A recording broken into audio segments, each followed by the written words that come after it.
안녕하십니까. 스트레이트 김의성입니다. 안녕하세요. 주진우입니다. 그리고 엄진 곽동건 기자 나오셨습니다. 안녕하세요. 안녕하세요. 지난주에 또 눈길을 끈 분이 한 분 있었죠. 곽동건 기자가 첫 번째 이슈 준비했습니다. 네, 지난주에 서울 남부지검 앞에서 1인 시위를 벌였던 김성태 의원 얘기로 시작을 해볼까 하는데요. 네, 딸의 KT 부정 채용 의혹으로 재판에 넘겨졌는데요. 이분이 걸렸다고 조금 억울한 것 같아요. 그래서 피를 토하는 심정이라고 마구 우시더라고요. 네. 좀 모습이 좀 짠하기도 하더라고요. 글쎄 얼마나 많은 분들이 이 광경을 짠하게 보셨을지는 잘 모르겠습니다만. 그런데 이런 부정청탁 혐의를 받는 높은 분들 요즘 이구동성으로 똑같이 외치시는 말들이 있습니다. 그렇습니다. 야당 탄압이다. 정치 검찰이다. 정치적으로 탄압받고 있다. 이런 얘기를 하더라고요. 네, 김성태 의원뿐만 아니라 얼마 전에 강원랜드 채용 비리 사건에서 1심에서 무죄를 선고받은 권성동 의원도 똑같은 말을 했는데요. 네, 그렇죠. 근데 이상한 것은 정작 권 의원한테 청탁을 받았다고 진술한 강원랜드 최응집 전 사장의 경우는 실형 선고를 받았다는 겁니다. 네. 청탁 받은 사람은 있는데 청탁한 사람은 없다는 의문의 강원랜드 사건, 저희가 자세히 들여다봤습니다. 국내 유일의 내국인 카지노, 호텔과 리조트, 스키장에 워터파크까지 갖춘 매출 1조 원 이상의 건실한 공기업. 평균 연봉은 7,400만 원. 정원 3,000명 이상 규모의 공공기관 가운데 유일하게 학자금을 직원들에게 무상으로 지원하는 꿈의 직장. 더 큰 꿈을 꿉니다. 더 아름다운 세상을 만듭니다. 강원랜드는 청년들에게 그야말로 선망의 대상입니다. 2013년 강원랜드는 2년 계약 직후 정규직 전환을 조건으로 이른바 교육생 518명을 채용했습니다. 응시자는 5,200여 명, 경쟁률은 10대 1에 달했습니다. 그런데 2년 뒤 강원랜드 내부 감사에서 충격적인 사실이 드러났습니다. 2013년 입사한 518명 가운데 95%가 청탁으로 부정 합격했다는 것. 실력이 있어도 유력자의 청탁 없이는 뚫을 수 없었던 장벽이 있었던 셈입니다. 인맥이 최고구나 라는 생각만 했죠. 5년 동안.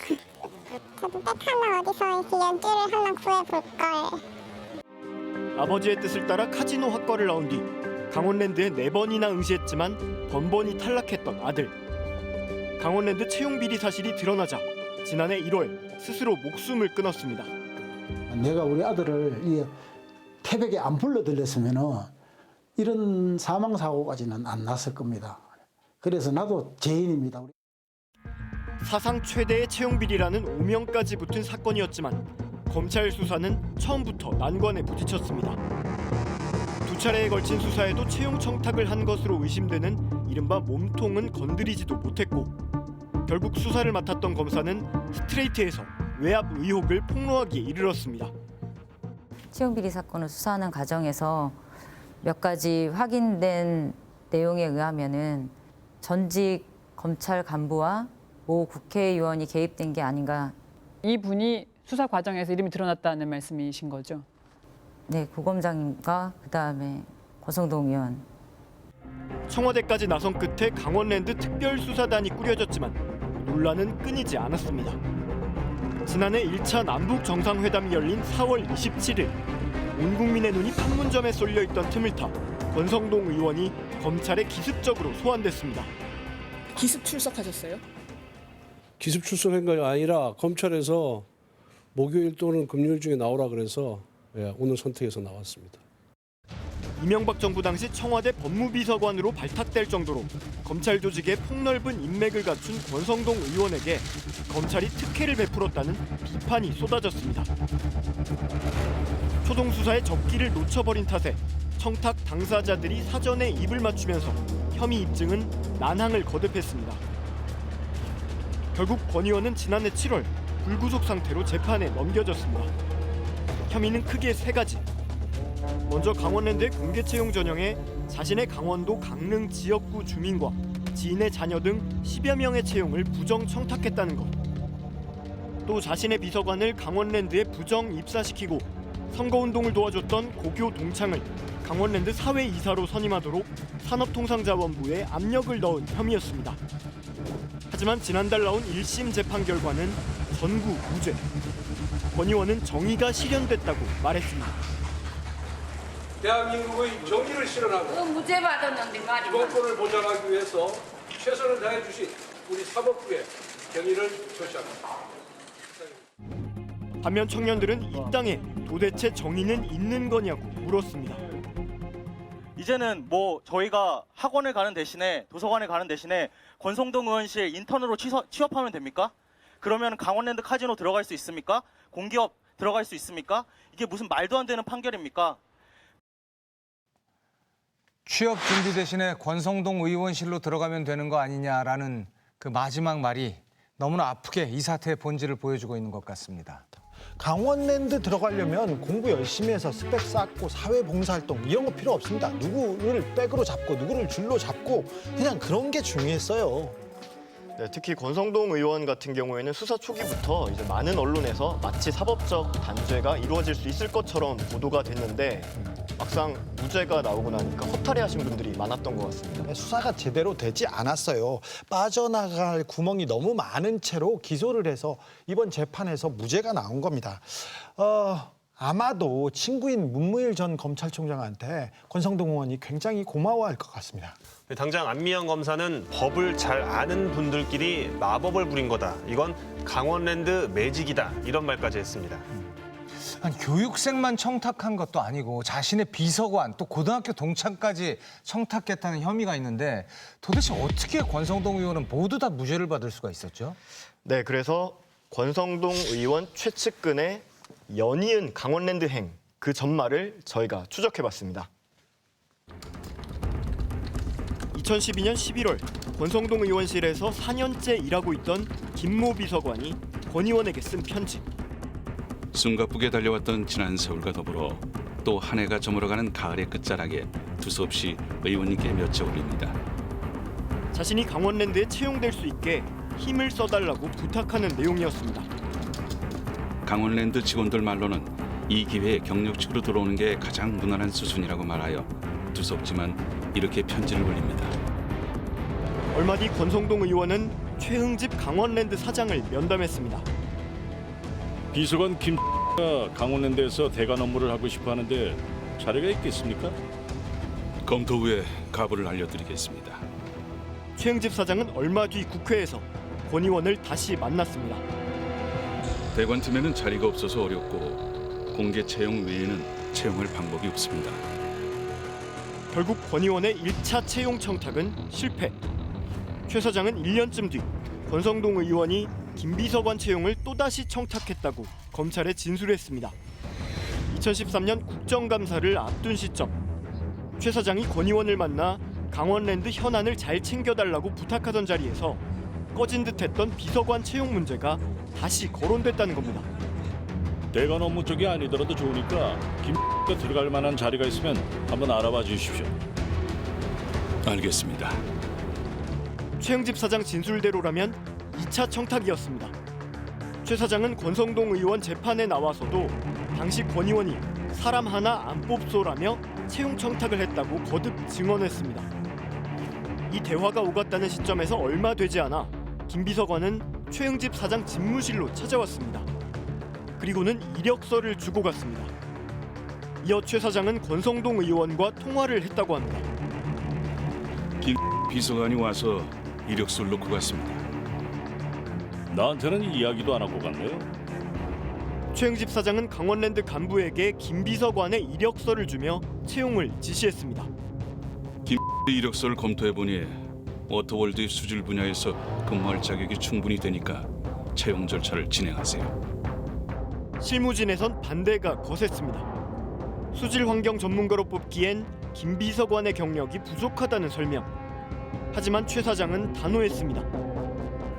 권성동 의원실 김 비서관이 조만간 강원랜드 경력직 채용에 지원할 테니 합격될 수 있도록 모든 조치를 하세요. 결국 김 비서관을 위한 이른바 맞춤형 채용이 추진됩니다. 워터파크 공사를 시작하기도 전이라 당장 필요하지도 않았던 수질 환경 전문가를 급히 뽑기로 한 겁니다. 아예 대놓고 김 비서관의 이력서를 참고해 자격 요건을 정했습니다. 김 이력서를 참조해서 자격 요건을 최대한 일반적인 수준으로 작성을 해보세요. 이 정도면 김가 서류 전형에서 통과할 수 있을 겁니다. 실제로 나온 강원랜드 채용 공고. 워터파크 수질 전문가를 뽑는 것이니 수질 환경기사 자격증은 그렇다 쳐도 폐기물 처리 산업기사 자격증과 건설 안전기사 자격증까지 요구하고 있습니다. 건설업체 근무 경력이 있었던 김 비서관이 갖고 있는 바로 그 자격증들입니다. 이 자격증을 필수로 한 건 지원자를 최소화하기 위해서 그렇게 한 것이 아닌가 생각합니다. 어차피 김를 채용하려고 하는 것인데 지원자가 너무 많게 되면 문제가 발생할 소지가 있기 때문에 실제로 지원자 33명 가운데 요건을 모두 충족한 사람은 김 비서관 단 한 명이었습니다. 형식적인 최종 면접에 들어간 김 비서관. 결과는 예상대로였습니다. 권성동 의원실을 포함해 7곳에서 토목과 환경 관련 일을 했었다는 김 비서관의 점수는 최고점인 S등급. 직장을 자주 옮긴 데 대해선 특히 다양한 관련 실무 경험을 보유하고 있는 것이 강점이라고 평가했습니다. 직장 5곳에서 상하수도와 환경 분야 일을 했던 다른 지원자는 잦은 이직이 감점 요인이라고 지적한 것과 극명히 대조됩니다. 이렇게 권성동 의원실 김 비서관은 강원랜드의 좁은 문을 여는 데 성공했습니다. 예, 안녕하세요. 저는 MBC 탐사기획 스트레이트라는 프로그램의 곽동건 기자라고 하는데요. 네. 다름이 아니고 예전에 그 2014년도에 강원랜드 들어가셨을 때 관련해서요. 죄송합니다. 여보세요? 여보세요? 이런 수상한 채용이 이뤄지고 3개월 뒤엔 권성동 의원의 고교 동창이 강원랜드 사회이사로 선임됐습니다. 권 의원의 변호사 시절 사무장, 그간 선거운동에서도 큰 역할을 했던 최측근. 그러나 권 의원 동창은 신학대학을 중퇴하고서 정치활동만 했을 뿐 경제나 경영 관련 경력은 거의 없었습니다. 게다가 음주운전과 폭행 전과가 4차례나 있는 인물. 어떻게 공기업의 사회이사가 될 수 있었을까? 검찰의 압수수색에서 확보된 산업통상자원부의 내부 문건. 강원랜드 내 강릉 출신 임직원 현황. 친구 관계인 권성동 의원의 강력한 추천으로 김이 사회이사로 임명되었는데 선임 결의를 위한 주주총회에서 노조가 반대 시위를 함. 의원별 인사 관련 민원 해결 현황. 권성동 의원의 김에 대한 강원랜드 비상임이사 추천 민원 해결. 권성동 의원은 정말 측근들의 연이은 강원랜드 행에 아무 관련이 없는 걸까? 권 의원을 찾아가 직접 물었습니다. 강원랜드 사건 관련해서 좀 여쭤볼 게 있어서 왔는데. 나 지금 식사를 가니까 나중에 얘기해. 어디 취재 허가를 받고 왔어요? 어느 방에 취재 허가를 받고 왔냐고. 저희는 직접 만나 뵙고. 그러니까 여기 들어오면 안 된다니까. 이거 건조물 침입이에요. 국회 복도에서 만난 권 의원은 스트레이트의 인터뷰 요청을 법적으로 문제 삼으면서 자신의 채용 청탁은 완강하게 부인했습니다. 근데 국민 대표자신데 저희가 관련해서 공적인 질문 드리려고 온 건데 이렇게 말씀하시는 건 그건 원칙이에요. 원칙. 근데 비서관 채용 과정에서 의원님 청탁 없이도 맞춤 채용 전형이 가능했다고 보시는 건가요, 의원님? 좀 따져요. 청탁이 아예 없었다고 지금 주장하고 계신 건가요? 청탁이 없었어요. 판결문을 보시라고. 최영집 사장은 그럼 모함을 하고 있다, 거짓말하고 있다 이렇게 말씀하시는 건가요?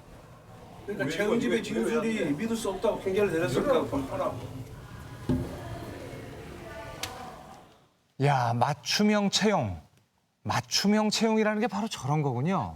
이력서에 맞춰서 자격 요건을 고쳐줍니다. 오직 한 사람을 위해, 오직 권성동 비서관을 위해.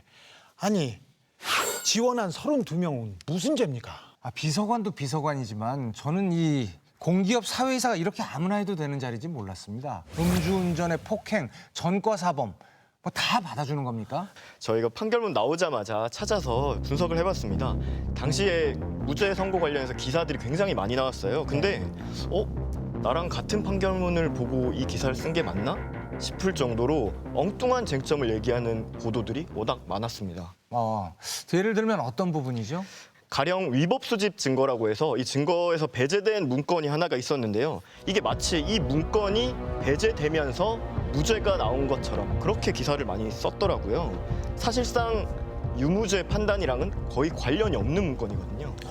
사실 위법 수집 증거 이게 사법농단 재판에서 굉장히 중요하거든요. 그래서 한 자락 깔았다, 포석을 먼저 놓았다 이런 평가도 있습니다.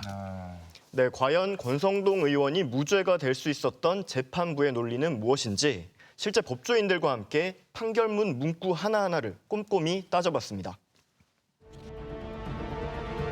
채용 청탁은 그 특성상 목격자 없이 은밀하게 이루어지기 마련입니다. 그래서 청탁을 받은 사람의 자백과 일관된 증언이 유죄 입증에 무엇보다 중요합니다.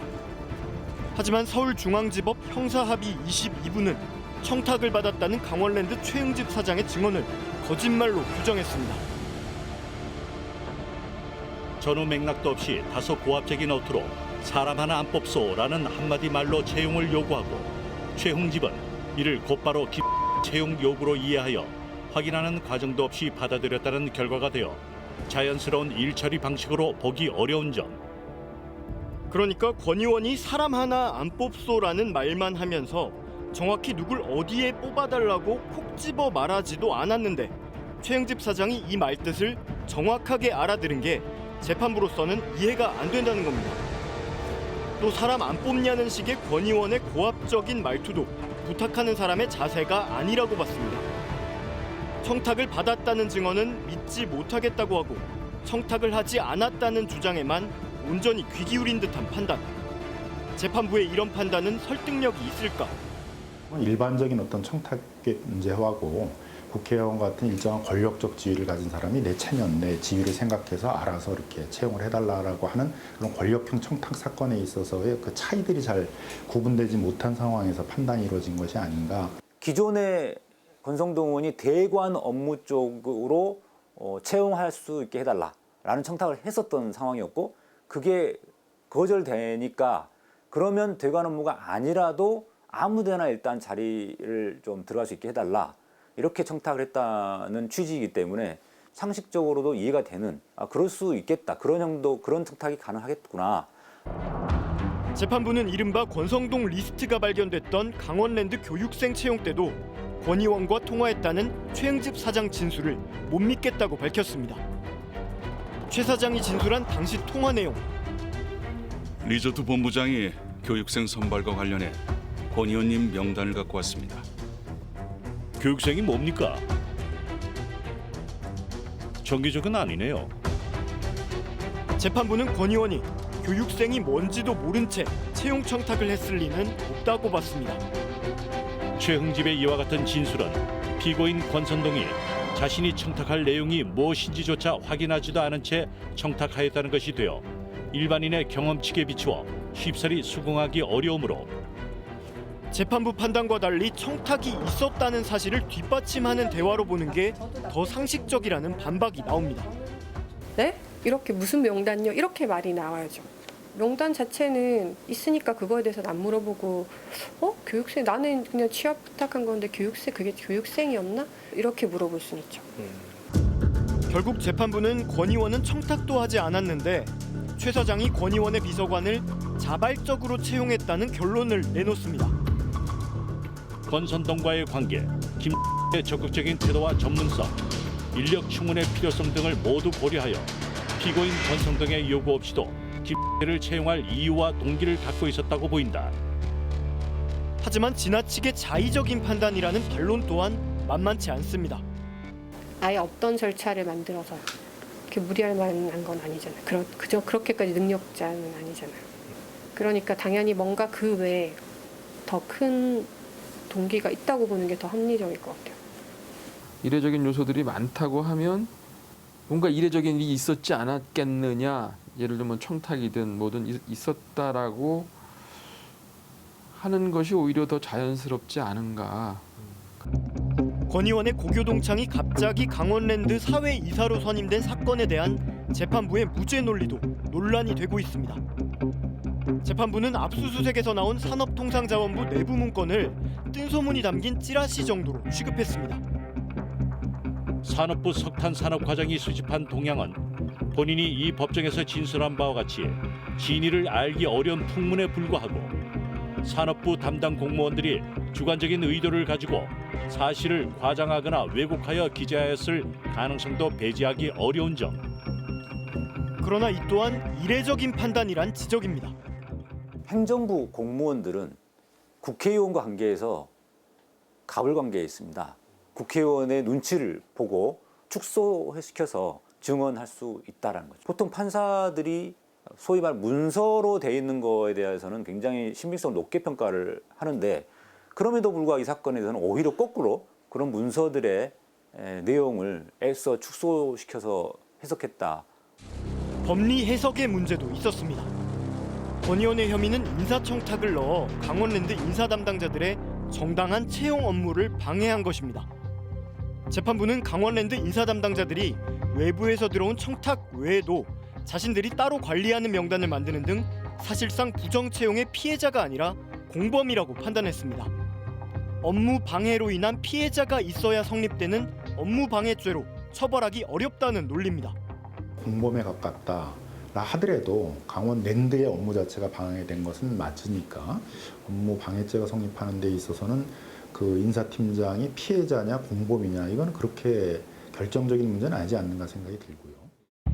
권 의원 수사에 외압이 있었다고 폭로했던 안미영 검사는 자백은 미친 짓이라고 허탈해하면서 자백한 강원랜드 사장과 인사팀장은 처벌받고 청탁자로 지목된 사람들은 부인해서 면죄받았다고 무죄 판결을 비판했습니다. 1심 재판부가 거짓 증언을 했다고 판단한 최흥집 전 사장은 어떤 생각일까? 최근 보석으로 풀려난 그는 권 의원이 무죄 판결을 받은 것을 의식했는지 극도로 말을 아꼈습니다. 그 권성동 의원 채용 청탁을 받으셨다고 여러 차례 진술을 하셨는데 권성동 의원 측이나 권성동 의원 사건 재판부에서는 신빙성이 없다고 봤거든요. 모르겠어요. 없는 얘기를 하신 건가요? 없는 청탁을 지어내신 건가요? 법정에서 그러면 위증을 하신 건가요? 얘기한 적 없어요. 그 청탁 받았다고 말씀을 하셨잖아요. 법원에서도 말씀하시고 검찰 조사 과정에서도 말씀을 하셨는데 뭐 권성동 의원과 안 좋은 감정이 있으신가요? 그런 말을 지어낼 만한 이유가 있으신가요? 사실대로 말을 하시는 거예요. 우리 재판 해죠. 사장님 잠깐 한 말씀만 하시죠. 사장님.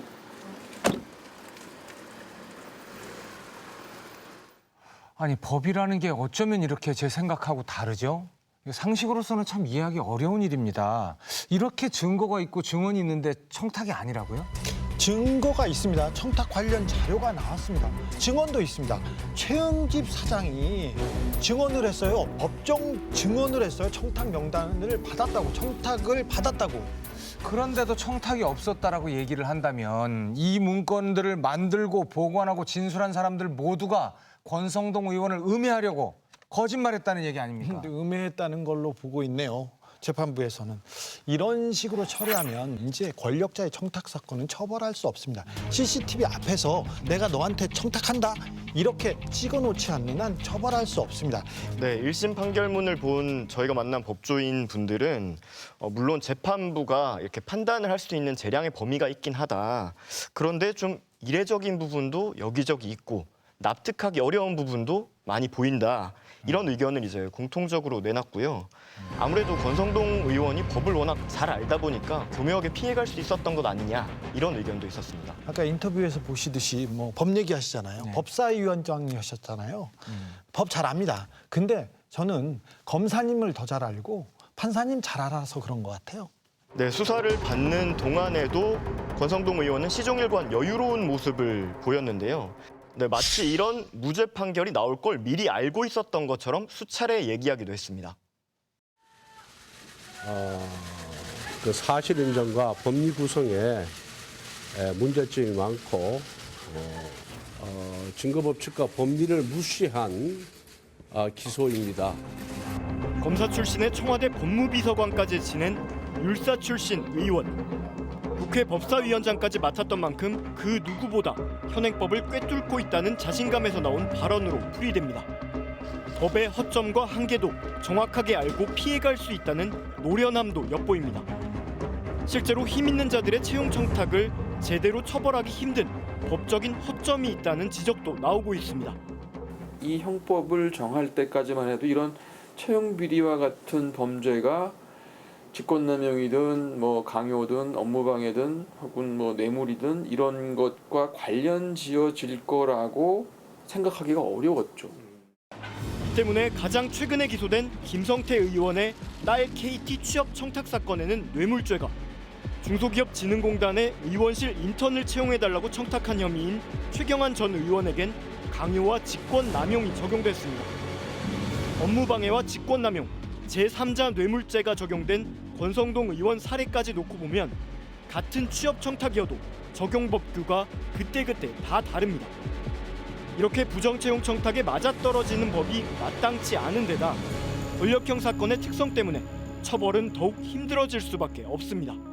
좀 기술적이고 또 어떻게 보면은 은폐되기 쉬운 형태로 벌어질 경우에 기존에 있는 법률로는 이게 잘 포착이 안 되면서 공백이 생기고 그러면은 국민분들 입장에서는 취업이 점점 귀해지니까 그런 모습을 보면 박탈감이 더 심해지시는.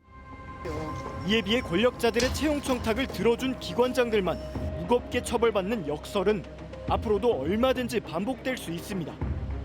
권력자들의 은밀한 청탁에 비하면 기관장들이 실행한 채용 비리는 그 과정마다 명백한 물증이 남아있을 가능성이 다분하기 때문입니다. 실제로 최경환 전 의원의 중진공 채용 청탁 사건에서도 최 전 의원은 2심까지 모두 무죄를 받은 반면 청탁을 들어준 중진공 이사장에겐 일관되게 징역형이 선고됐습니다. 권성동 의원이 무죄가 되고 최응집 강원랜드 사장에겐 실형이 나온 것과 똑같은 상황. 최경환 전 의원의 과거 무죄 판결문에선 이런 사법적 모순에 대한 재판부의 고뇌가 읽힐 정도입니다. 청탁받은 중진공 관련자들이 유죄 판결을 받았음에도 청탁을 한 피고인에게 무죄를 선고하는 것이 불공평할 뿐 아니라 국민들의 법 감정에 반할 수 있다는 측면에서 고민이 되기도 한다. 그러나 의심스러울 때는 피고인의 이익으로라는 형사법의 기본 원칙을 따를 수밖에 없다. 의심스러울 때는 피고인의 이익으로. 네, 이게 형사재판에서 당연한 원칙이긴 하죠. 그런데 그렇다면 그동안의 재판에서는 이 원칙이 정말 엄격히 지켜졌는지 한번 묻고 싶습니다. 형사법 대원칙은 원래 힘없고 돈 없는 시민들이 힘과 돈 때문에 억울하게 유죄 판결 받지 말라 이렇게 세워진 원칙입니다. 네, 그런데 이게 엉뚱하게 권력자들한테 악용되는 것이 아니냐, 재판부의 칼날을 무디게 하는 핑계로 동원되고 있는 게 아니냐 이런 비판의 여론이 높습니다. 이런 일이 자꾸 반복되면 국민들이 어떻게 법을 믿겠습니까? 권력자들은 모두 처벌받지 않는다는 법냉소주의에 빠지지 않겠습니까? 채용 비리는 공공성을 해쳐서 사회 근간을 어지럽히는 아주 중요한 범죄입니다. 사회 첫발을 내딛는 사람들한테 사회는 이렇게 썩었어, 원래 공정하지 않은 거야, 줄 잡아, 백 잡아 이렇게 말할 수만은 없지 않습니까? 이 문제만큼은 검찰도 법원도 명확하게 단죄해야 합니다. 네. 자, 이제 1심 판결이 끝났고요. 갈 길은 아직 멉니다. 앞으로 진행될 재판 저희 스트레이트 꾸준히 추적하겠습니다. 곽동건 기자, 오늘이 마지막 시간이라고 합니다. 네, 이제 보도국으로 돌아가서 뉴스 데스크 만드신다고 하는데요. 스트레이트에서 했던 것처럼 끈질기게 취재해 주시기 바라겠습니다. 네, 열심히 하겠습니다.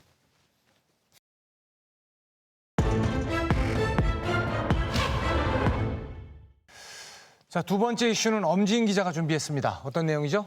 네, 댐은 댐인데 물을 가두지 못하는 댐이 있습니다. 뭘까요? 무슨 넌센스 퀴즈입니까? 도대체 그런 댐이 어디 있죠? 그거 있잖아요, 미국요. 네. 아이고. 그런 댐은 짓지 말아야죠. 네, 그런데 그런 댐이 실제로 우리나라에 있습니다. 무려 1조 1천억 원을 들여서 지었고요. 55m 높이의 대형 댐입니다. 저희가 다뤘던 첫 번째 이슈는 단군 이래 최대 채용 비리였습니다. 그런데 이번 사건은 단군 이래 최대 삽질입니다. 가보시죠. 댐이 지어지기까지의 과정, 또 이 댐이 가져온 결과, 의문스럽고 황당한 지점이 한두 가지가 아닙니다. 먼저 그 현장으로 가보겠습니다. 소백산맥의 남쪽 끝자락인 경북 봉화에서 예천까지 굽이굽이 100km 남짓. 금빛의 고운 모래톱을 따라 잔물결을 이루며 낙동강으로 흘러들었던 내성천. 아주 깨끗하고 금모래라 합니다. 옛날에 말을 하기를 금모래. 네. 그만큼 깔끔하다. 우리 동네만의 특이한 고기잡이가 있어요. 그걸 하면서 그런 물을 그냥 먹고 살았잖아요. 천혜의 관광지로 인기가 많았지만 이제는 사람 구경하기 힘듭니다. 드넓은 백사장이 펼쳐져 있던 곳은 어른 키만한 수풀이 무성하고 거칠고 딱딱한 흙과 자갈이 뒤섞인 거대한 잡초밭으로 변했습니다. 이른바 육지화 현상입니다. 원래는 여기 이제 백사장이 있고 여기 텐트를 치고 이제 그 관광객들이 여름철이면은 이렇게 또 그 휴가를 즐기고 그런 곳으로 요즘 모래가 아니죠. 개흙에 가깝죠. 굵어졌고 이제 먼지가 많이 섞여져 있지 않습니까? 물길이 휘감아 돌며 육지 속 섬으로 유명했던 회룡포와 무섬마을 등도 수려했던 경관을 잃어버렸습니다. 관광객 맞이에 분주했던 주민들은 이제는 잡초를 뽑느라 바쁩니다. 모래가 안 들어오니까 지금은 강이라 할 수 없죠. 내선 천이라 할 수도 없고. 내성천의 허리를 자르고 모래길을 막은 건 3년 전 완공된 영주댐. 이명박 정부가 4대강 사업의 마지막 공정으로 지은 댐. 내성천 맑은 물을 낙동강의 수질 개선에 쓰겠다는 명분으로 만든 시설이었습니다.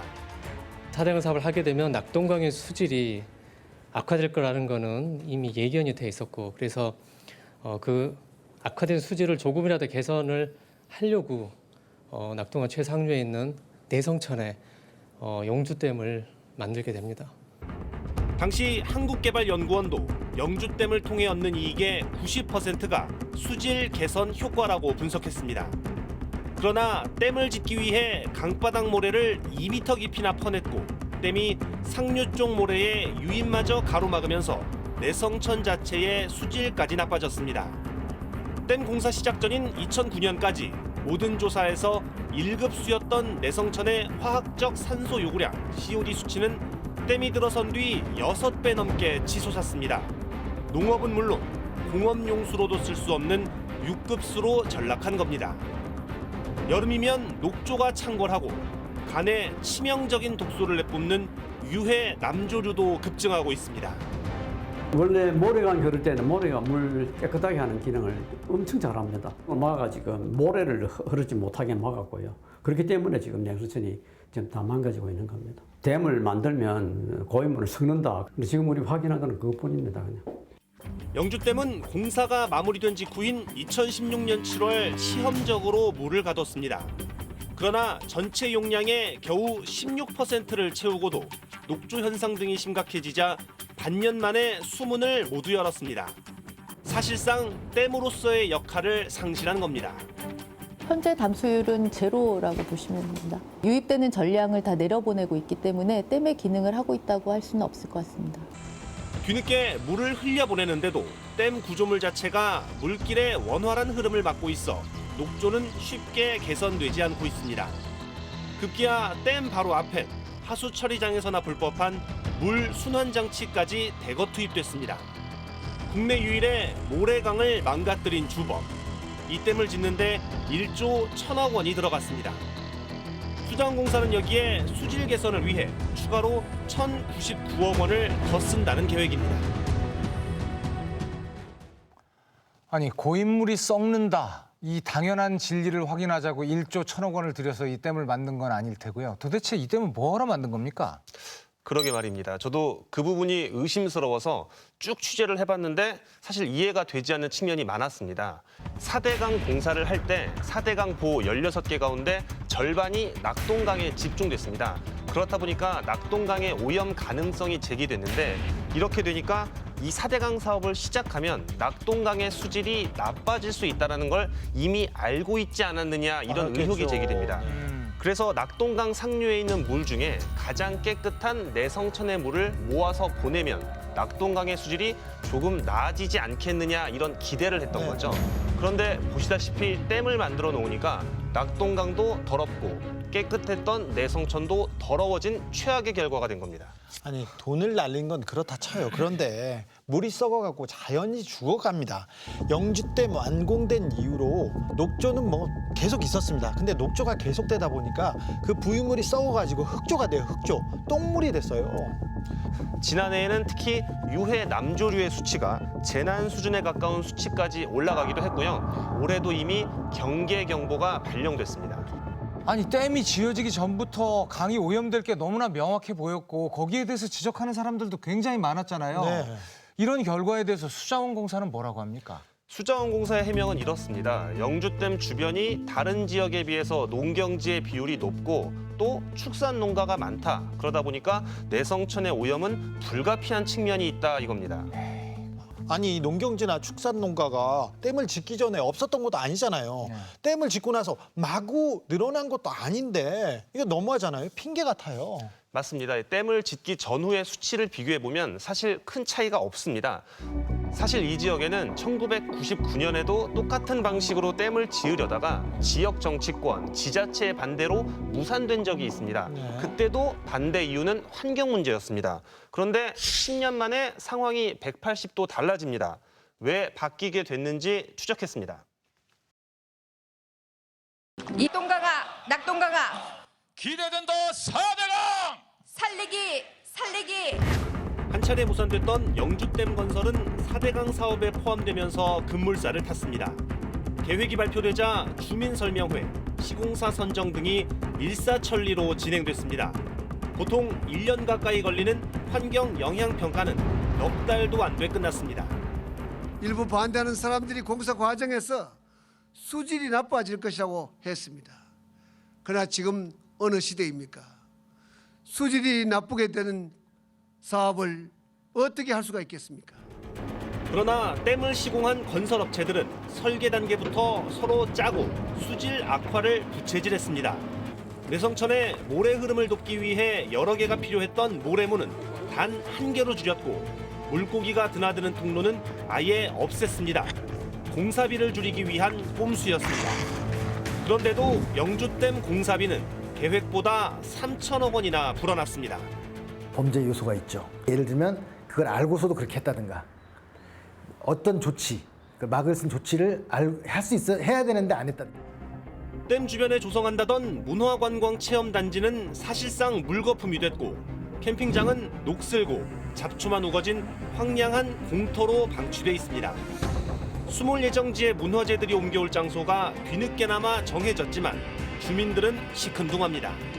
400년을 내려온 고택들마저 해체된 상황. 4년째 보관 창고에서 지금 너무 장기간 보관되어 있습니다. 주민들에게 어떤 계획 없이 계속적으로 연기를 시켜준다는 것이 저희는 이 예측을 할 수 없는 그런 것들이 가장 화가 나고 정말 울분이 치솟습니다, 지금. 최근엔 댐 자체의 부실 공사 정황까지 드러나고 있습니다. 물막이 벽과 상부도로 곳곳에서 크고 작은 균열이 발견된 겁니다. 한국수자원공사 측은 콘크리트가 수축하는 과정에서 생긴 미세한 틈이라며 안전엔 문제가 없다고 했지만 환경부 장관이 긴급 현장 점검에 나서는 등 불안감은 커지고 있습니다. 지금이라도 댐을 해체하는 게 더 큰 손실을 막을 거란 주장이 나오는 이유입니다. 내성천과 낙동강을 살리기 위해 영주댐 해체 로드맵을 마련하라.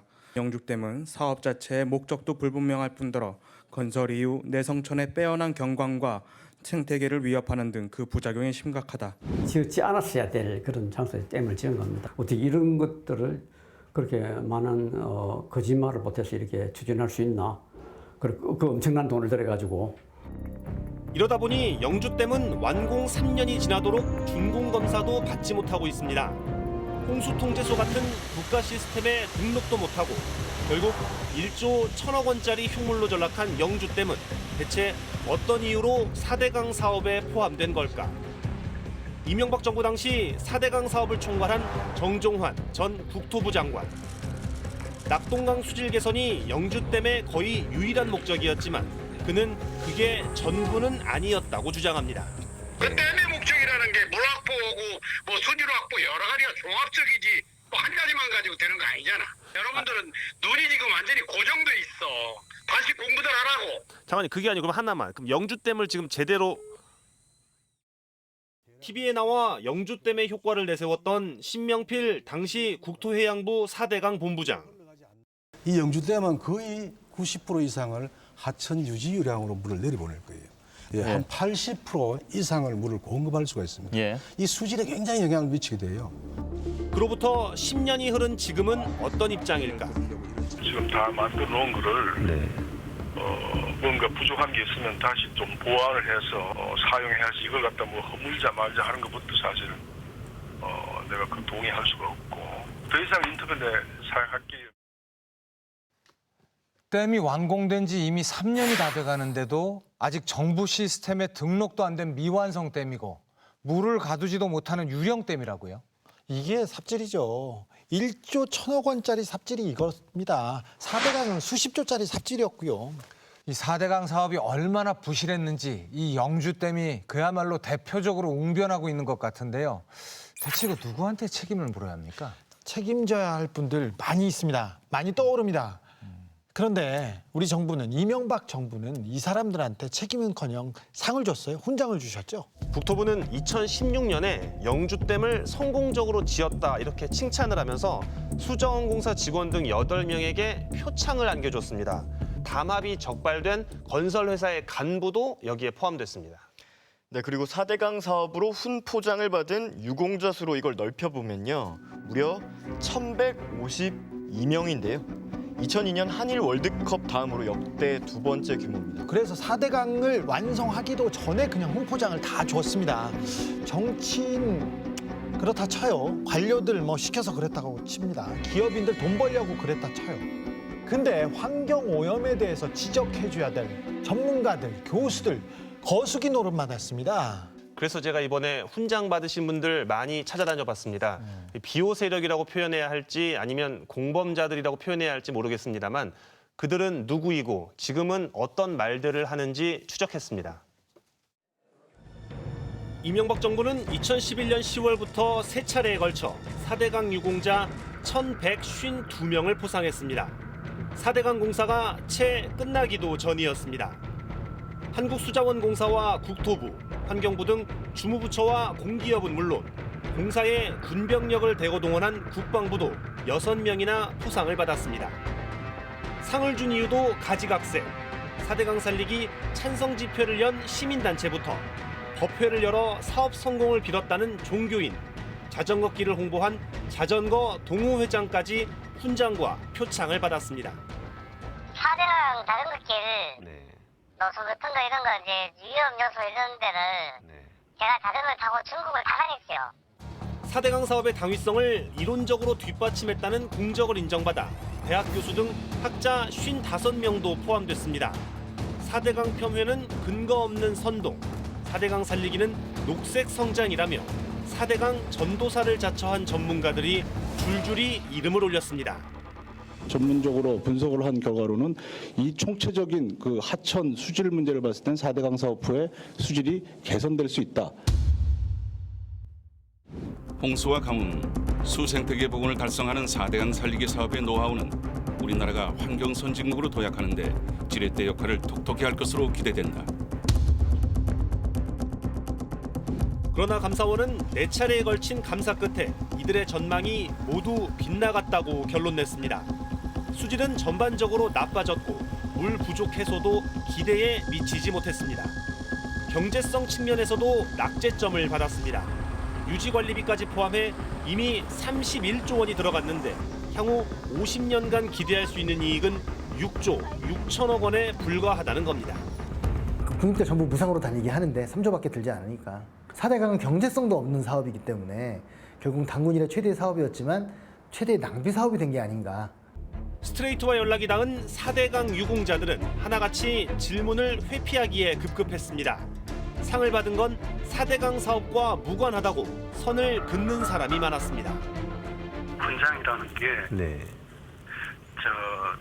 지금까지 업적을 바탕으로 해서 주는 거지 그 당시에 그 훈장 내려올 시기에 그때 제가 순서가 됐고 그래서 그게 공적으로 해서 들어간 겁니다. 뭐 그 당시에 뭐 줄속이라기보다도 그냥 급히 진행된 건 맞죠. 교수님 4대강 사업으로 표창받았다고 생각해본 적은 한 번도 없는데 다음에 연락하시죠. 지금 제가 회의 중이어서요. 4대강 사업을 둘러싼 비판과 논란에 침묵한 건 일부 언론들도 마찬가지였습니다. 4대강 공사가 한창이던 2010년 금강 지역 시공업체끼리 주고받은 광고 집행 관련 문건. 공구별 지역 언론사 배정 현황을 확인하시기 바랍니다. 언론사별 지급 금액은 각 공구 소장님께서 인지하고 계십니다. 건설사별로 언론사를 맡아 광고비 명목의 돈을 건네라는 내용입니다. 실제 광고가 실리는지도 중요하지 않을 만큼 돈이 무차별 살포됐다고 합니다. 돈만 묻혀주면 되는 거니까. 이거는 제가 그때 돈을 붙여줬습니다. 이거는 그냥 묻지 말아야죠. 뭐 광고를 실리고 이런 게 아니죠. 그러면서도 4대강 반대단체 등에 입수되면 문제의 소지가 될 수 있으니 문건은 반드시 삭제하라는 당부는 빼놓지 않았습니다. 문건을 직접 전달한 건설회사 관계자는 일반적인 광고비 집행과는 달랐다면서도 자세한 경위에 대해서는 입을 닫았습니다. 일반적인 형태는 아니죠. 지시를 받고 한 건, 제가 뭐 독자적으로 한 건 아닌 것 같은데. 이 문건에 적힌 언론사는 14곳. 언론사들의 대리인으로 돈을 건네받은 사람들은 모두 4대강 사업의 우호적인 기사를 쓴 기자들이었습니다. 광고비라고 해야 100몇십만 원씩밖에 안 나갔어요. 그럼 혹시 이런 것들이 그 쓰시는 기사에도 영향을 줄 수 있지 않습니까? 그거는 모르죠. 뭐 성향에 따라서 뭐 할 수도 있고 안 할 수도 있고. 4대강 사업이 시작된 지 어느덧 10년. 곳곳에서 실패의 징후가 드러난 지 오래지만 이른바 4대강 전도사들의 활약은 여전합니다. 4대강보는요, 세계 문화유산으로 등재가 가능한 정도의 가치가 있어요. 1,000억에서 3,000억 원씩 들여가지고 볼을 만들어놨는데 그 볼을 없애겠다는 거예요, 지금.